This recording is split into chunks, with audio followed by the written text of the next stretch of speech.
नमस्कार। आज एक वीडियो देखा और मन विचलित हुआ, सोचा आपके साथ साझा करूं क्योंकि इसमें बताए गए आंकड़े इतने खतरनाक हैं कि सोच पाना और समझ पाना भी नामुमकिन सा है। लेकिन आप ये वीडियो देखिए और इसमें आपको जागने के लिए कहा गया है, तो बिल्कुल भी ये मत सोचिएगा कि आप आज जैसे रूटीन आज रोज अपने बिस्तर में सोते हैं और सुबह उठकर फिर अपने निजी कार्यों में व्यस्त हो जाते हैं, खाना खाते हैं और फिर सो जाते हैं और इस प्रकार से आप रोज जगते हैं। ये उस जागने की बात नहीं है। वीडियो देखिए, फिर बात करते हैं।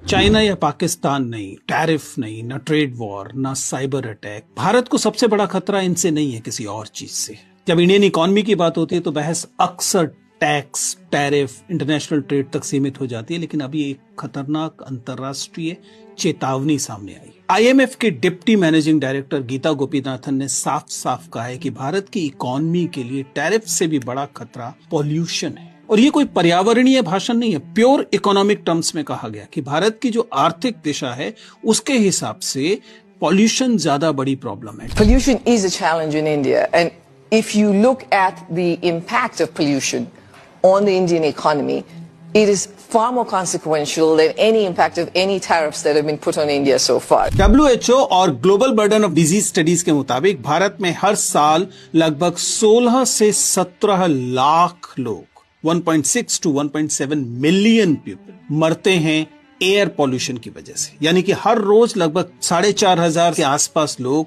लगभग हर घंटे 180 लोग, हर मिनट 3 से ज्यादा जिंदगियां इस पॉल्यूशन की वजह से खत्म हो जाती हैं। ये मौतें किसी धमाके से, किसी युद्ध में नहीं होती, इसलिए कभी ब्रेकिंग न्यूज नहीं बनती। लेकिन न तो कभी इनको लेकर नेशनल इमरजेंसी आती है, ना ही लोग इसको लेकर परेशान होते हैं। सच्चाई ये है कि ये चेतावनी साफ साफ बताती है कि इस पॉल्यूशन से केवल इमोशनल सवाल नहीं है, केवल आपका सांस लेना मुश्किल नहीं हो रहा है, ये हमारी अर्थव्यवस्था के लिए भी घातक है। आप जिस किस्म का डेवलपमेंट लेते हैं वह डेवलपमेंट आपकी हवा को जहरीला बना रहा है, जिसका मतलब है कि अब हमारा देश जीने लायक नहीं बच रहा है।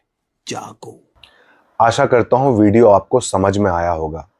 मैं कहता हूं अगर ये आंकड़े 50% भी झूठ हुए तो 50% जो आंकड़े होंगे वो भी 1 मिलियन के आसपास होंगे।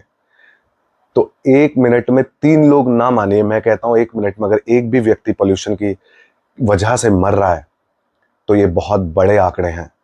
और आपकी जानकारी के लिए बता दूं कि रामनगर बहुत जल्द ही एयर पोल्यूटेड होने वाला है, हो चुका है। 400 AQI मैंने रिकॉर्ड किया है ये बीते दिनों।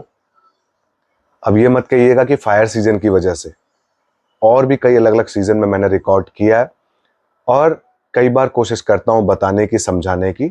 और आपकी जो कोसी नदी है, जिस पे हम फक्र करते हैं कि हम नदी के किनारे रहते हैं और साफ पानी पीते हैं, इसकी स्थिति अब वैसी नहीं है जैसी आप सोच रहे हैं।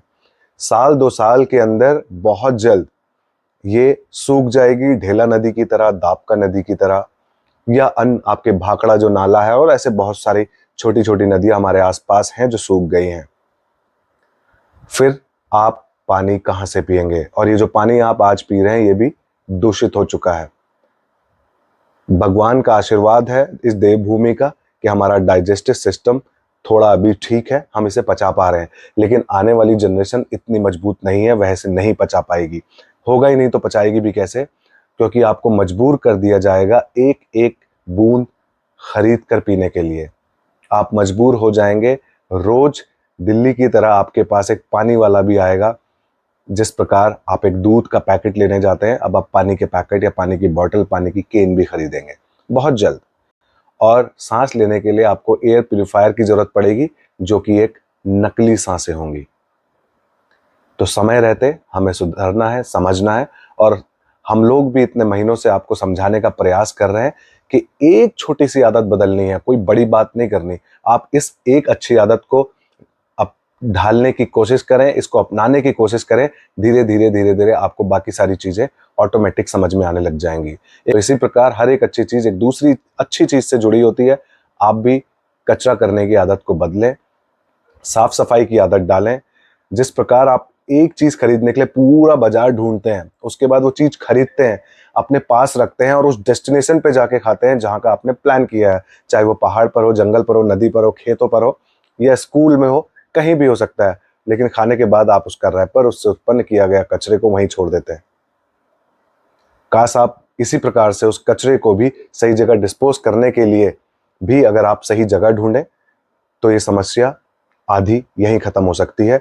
उसके बाद हम कचरा कम उत्पन्न करने की कोशिश कर सकते हैं, सेग्रीगेट कर कर उसे नष्ट करने की भी कोशिश की जा सकती है। लेकिन पहले यहाँ वहाँ कचरा करने की आदत हमें बदलनी है और नदी के लिए भी काम करना है। जिस प्रकार से रामनगर में टूरिज्म ओवरलोडेड हो चुका है, ओवरलोडेड होटल्स हो चुके हैं, हमारी नदी की हालत भी इन्हीं सब के साथ बहुत बुरी हो चुकी है। इस पर फिर कभी चर्चा करेंगे। अभी हमें कचरे की बात करनी है, तो प्लीज़ यहाँ वहाँ कचरा ना करें और समझें और जागें। मैं फिर कह रहा हूँ, रोज नींद से नहीं, अब मरी हुई आत्माओं को जगाना है, गंदी आदतों को भगाना है। आशा करता हूँ बात समझ में आई होगी। फिर मिलेंगे किसी और वीडियो में।